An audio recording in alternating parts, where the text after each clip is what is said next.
Emergency contraceptives, when we talk about emergency contraceptives, we are talking about certain hormonal medications that are taken to prevent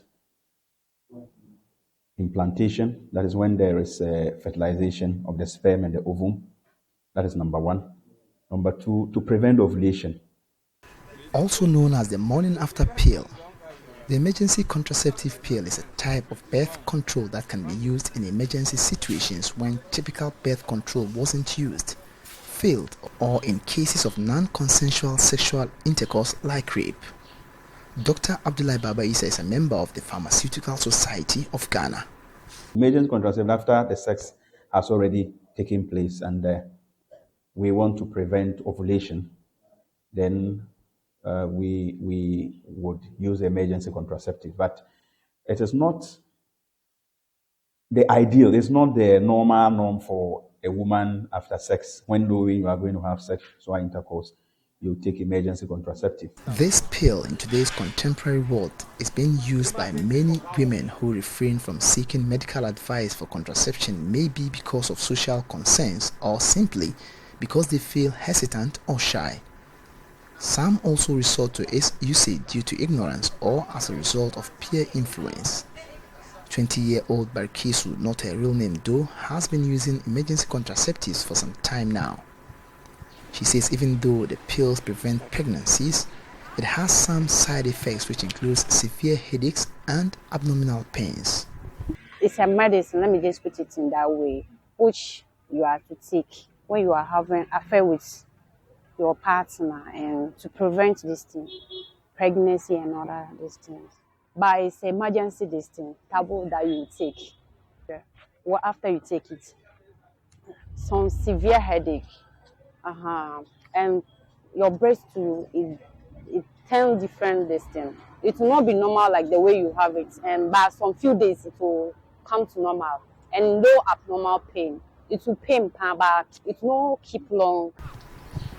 The abuse of emergency contraceptive pills could lead to several health implications, which includes atrophy of the uterine lining, long-term effects on the user's fertility, the risk of liver, kidney, cardiovascular, and breast cancers, amongst others.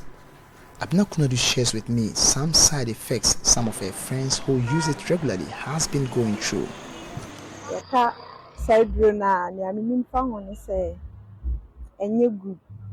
Because me wisu bida madam bina I wisu bi na wa be kan hwere me de ayem ono odi ene okwedi a obenom ade chi okwedi obenom e ma na yade afi no ontimi yin sen kra na ba ko nsa me nim no ono nso okwedi a na wanom e ho a na ni su bri no otimi tuhwe omo ko omo se e yaduro na da oben obekọ akwedi a obenom sa person tu would be the same thing.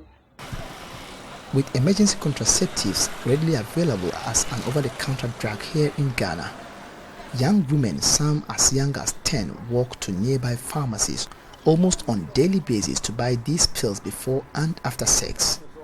Marzouk Ibrahim is the manager here at the Medilife Pharmacy. I think the time they come is almost every day. It's every day they come around. You can even get as young as 13, even 10, trying to come and buy. But we try to advise them to go away. And to be frank, they don't understand that it's an emergency medication. You talk to others and they will tell you that every day they get emergency. Most of these women visit the pharmacies to purchase these pills in the evenings, mostly when it rains. Marzouk is however calling for an increased education and sensitization on the effects of the abuse of these pills. The timing, they come almost every time, but the time they come frequent is in the evenings.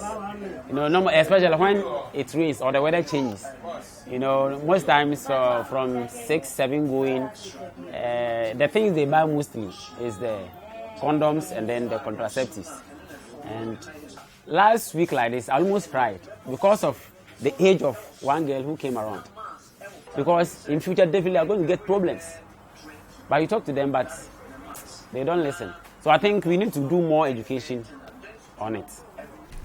Dr. Abdullahi Baba, however, cautions young women to be wary of the side effects of the emergency contraceptive pill and asks that even though it is 95% efficient in terms of pregnancy prevention, it does not prevent sexually transmitted infections.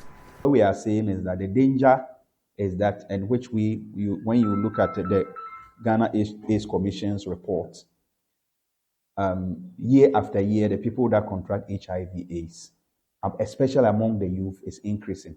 And this is because they are abusing the levonorgestrel. The abuse of levonorgestrel make them think that is the major contraceptive, make them think that, oh, if I don't get pregnant, I don't really care.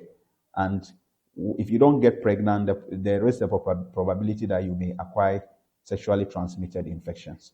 He, however, advocates for absolute abstinence of sex as the surest way of staying away from unwanted pregnancies. For me personally, because of religious issues, personally, the best form of contraception is abstinence. That is one. That's the best form of contraception. It's abstinence. Because with that, there will be no intercourse, there will be no sexual intercourse, no sperm is going to meet in ovum. With an estimated 1/3 of women in Ghana using contraceptives without the knowledge of their partners, Oxfam Ghana is pushing for an increased sensitization and calling on young women to resort to healthcare professionals for guidance on proper family planning education. Anna Sabit, Joy News, Teachman.